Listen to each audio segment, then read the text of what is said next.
Hai, anak-anak Bapak yang Bapak sayangi. Assalamualaikum warahmatullahi wabarakatuh. Bertemu lagi dengan Bapak, Pak Dazri, Guru SMP Negeri 6 Tanjung Pinang. Hari ini Bapak akan kembali menjelaskan pembelajaran kita. Tadi kita sudah menyaksikan cuplikan video mengenai unsur-unsur teks berita yang dijelaskan oleh Bapak Nur Muhammad Bashir, yang merupakan guru bahasa Indonesia. Apa yang beliau sampaikan adalah suatu hal yang benar, bahwa teks berita adalah teks yang digunakan untuk menyampaikan informasi mengenai kejadian atau peristiwa yang sedang terjadi maupun yang telah terjadi, yang tujuannya untuk menyampaikan informasi kepada pembaca atau pendengar. Kemudian juga teks berita itu ya adalah sebuah teks berita yang bersifat fakta, aktual. Artinya tidak ada berita yang direkayasa. Semua yang diberitakan adalah murni terjadi. Tidak boleh berita itu dilebih-lebihkan dan tidak boleh juga berita itu dikurang-kurangkan. Harus real di lapangan. Apa yang kita sampaikan harus sama dengan apa yang terjadi. Kembali ke unsur-unsur teks berita tadi. Di dalam teks sebuah berita, kita tidak pernah terlepas dengan unsur-unsur sebanyak 6. Apa saja itu? Seperti yang dijelaskan di cuplikan video sebelumnya, bahwa yang 6 itu adalah 5W plus 1H. Apa 5W? What, when, who, why, where. 1H, how. Istilah ini diambil dari bahasa asing, yaitu bahasa Inggris.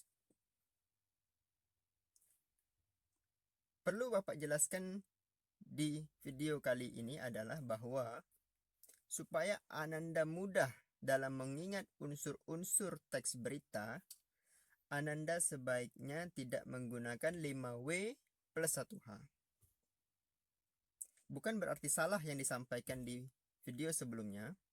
Bapak hanya mengajarkan bagaimana caranya agar Ananda mudah dalam mengingat dan mudah dalam menghafal.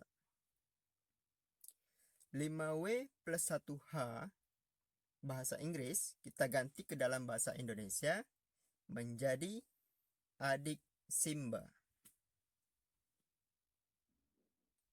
Apa itu adik Simba? A. Apa?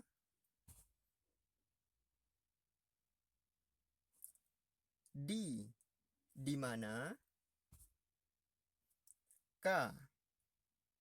Kapan? Si. Siapa? M. Mengapa? Dan B. Bagaimana? Sehingga jika kita rangkai menjadi adik Simba.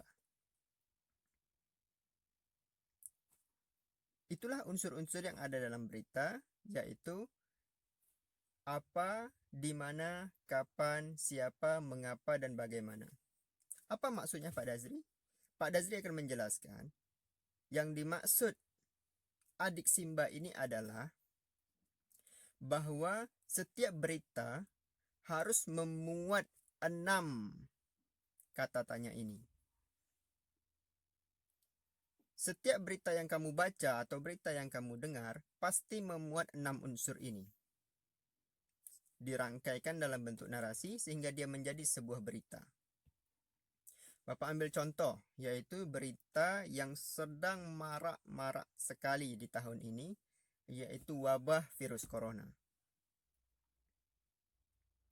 Kalau kita lihat dan kita dengar berita wabah virus corona yang terjadi di akhir tahun 2019 dan sehingga awal tahun sampai saat ini 2020, berita yang sering kita dengar dan sering kamu baca pasti tidak terlepas dari 6 unsur ini. Maksudnya Pak Dazri apa? Apa dari berita yang kamu baca akan memuat 6 unsur ini? Ingat, adik Simba. Apa? Apa yang menyebabkan menyebarnya wabah virus corona ini? Di mana? Di mana terjadinya penyebaran yang paling pesat di Indonesia? Kapan? Kapan prediksi virus corona ini akan berakhir?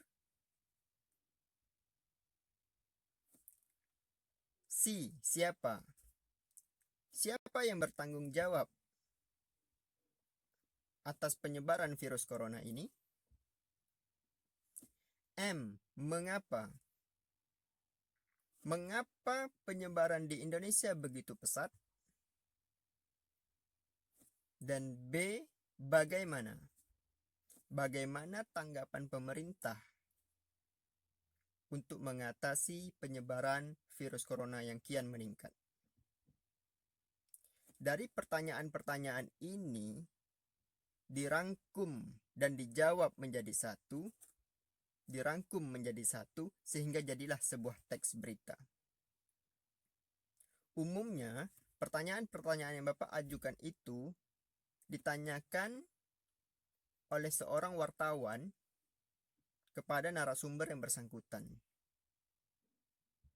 Kemudian jawaban dari pertanyaan-pertanyaan itu dirangkumkan dalam bentuk narasi sehingga menjadilah ia sebuah berita. Artinya apa? Sebuah teks berita tidak akan terlepas dari 6 unsur ini. Begitu juga jika Ananda ingin membuat sebuah teks berita, maka teks yang Ananda rancang, teks yang Ananda buat tidak terlepas dari unsur ini. Teks yang Ananda buat adalah jawaban dari 6 unsur ini. Maka ia menjadi sebuah teks berita. Nah, itu adalah unsur-unsur berita yang sudah Bapak jelaskan. Jika ada penjelasan Bapak yang sekiranya Ananda kurang paham, Ananda kurang mengerti, Ananda bisa tanyakan di kolom komentar. Nanti akan kita diskusikan bersama-sama. Sekian video Bapak penjelasan mengenai unsur-unsur teks berita. Kita bertemu lagi pada materi selanjutnya. Assalamualaikum warahmatullahi wabarakatuh.